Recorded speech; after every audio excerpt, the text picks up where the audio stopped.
फतेहगढ़ साहिब में सुखबीर सिंह बादल धार्मिक सजा का भुगतान वो कर रहे हैं और ये बड़ी जानकारी आपने देखा। इसके पहले गोल्डन टेम्पल में उन्होंने सजा का भुगतान किया। वहां से कुछ ऐसी तस्वीरें सामने आई थी, गले में तख्ती डाले हुए वो दरबारी बने हुए नजर आ रहे थे। उन्होंने इसके बाद अंदर भी सेवाएं दी, हालांकि इसी बीच उन पर जानलेवा हमला भी हुआ था। अब आज फतेहगढ़ साहिब की तस्वीर है, चूंकि उनकी सजा का ये भी एक हिस्सा है कि उनको सजा के हिस्से के तौर पर ही अलग अलग दिन अलग अलग सेवाएं गुरुद्वारे में जाकर देनी है और उसी की तस्वीर आप देख पाएंगे। यहां पर भी सुखबीर बादल को आप देखिए कैसे गले में तख्ती डाले हुए वो नजर आ रहे हैं। और आपको याद होगा इसके पहले गोल्डन टेम्पल से भी कुछ ऐसी ही तस्वीरें सामने आ रही थी। गोल्डन टेम्पल में भी उन्होंने इस तरीके से अपनी जो सजा है उसको पूरा किया था, जो सेवाएं उनके द्वारा वहां पर दी जा रही थी। और अब ये तस्वीर है फतेहगढ़ साहिब की। आज फतेहगढ़ साहिब में है और यहां पर भी सुरक्षा व्यवस्था चाक चौबंद की गई है।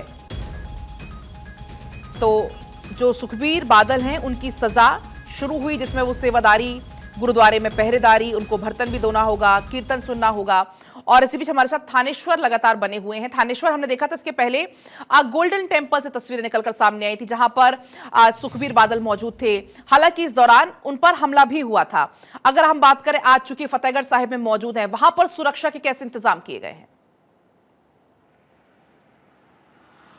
देखिए, जब से सुखबीर बादल पर गोल्डन टेम्पल के अंदर हमला हुआ उसके बाद से जो इनकी सुरक्षा व्यवस्था बहुत ही चाक चौबंद कर दी गई है। सादी वर्दी में भारी पुलिस दल बल के साथ पुलिस कर्मचारी तैनात रहते हैं। इनको चारों तरफ से घेरा बना लिया जाता है ताकि कोई भी सुखबीर बादल की तरफ आगे ना बढ़ सके। आप अब तस्वीरों में जैसा साफ देख पा रहे हैं कि उनके बगल में ही एक ब्रीफकेस उठाए हुए व्यक्ति, पुलिस का IPS रैंक का एक अधिकारी खड़ता है और उसके साथ साथ DSP रैंक के अधिकारी होते हैं। उसके पीछे इंस्पेक्टर रैंक के होते हैं और उसके पीछे CRPF के जवान होते हैं जो सादी वर्दी में होते हैं। और साथ ही साथ सुखबीर बादल जो पर्सनल सिक्योरिटी है वो भी तैनात होती है। 1 घंटे तक दरबान का चोला पहनकर एंट्री गेट पर सुखबीर बादल फतेहगढ़ साहिब में बैठेंगे। उसके बाद 1 घंटे तक गुरबाणी का पाठ सुनेंगे और उसके बाद 1 घंटे तक बर्तनों की सेवा करेंगे। बर्तनों की सेवा में इनके साथ इनकी धर्मपत्नी जो है हरसिमरत कौर बादल भी साथ होती है, इनकी दोनों बेटियां भी होती है और इनका बेटा भी होता है। जिस तरह के कहा जाता है कि हिंदू धर्म में पति के कंधे से कंधा मिलाकर पत्नी चलती है, तो पति को सजा मिली है तो पत्नी भी पीछे नहीं है। चाहे वो गुरबाणी का पाठ सुनना उसमें भी वो साथ बैठती है, लेकिन और साथ ही साथ बर्तनों की सेवा तो उसमें भी साथ बैठती है। गोल्डन टेम्पल में भी बर्तनों की सेवा में इनका पूरा परिवार था, आनंदपुर साहिब में भी पूरा परिवार था, फतेहगढ़ साहिब में भी पूरा परिवार है। जहां तक सुरक्षा व्यवस्था की बात है, पूरे बादल परिवार की सुरक्षा व्यवस्था बहुत चाक चौबंद की कर दी गई है।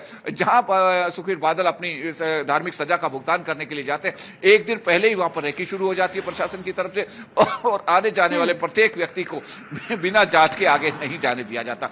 आज भी वही हुआ है। साथ संगत जो आ रही है, संगत को आप देख रही है तस्वीरों में कि संगत को जाने दिया जा रहा है, लेकिन पूरी तलाशी के बाद ही संगत आगे तक आ पाती है और मेटल डिटेक्टर लगा दिए गए। मेटल डिटेक्टर से एंट्री करने के बाद ही कोई आगे। तो कुल मिलाकर थानेश्वर सुरक्षा के पुख्ता इंतजाम यहां पर है। फिलहाल शुक्रिया पूरी जानकारी के लिए।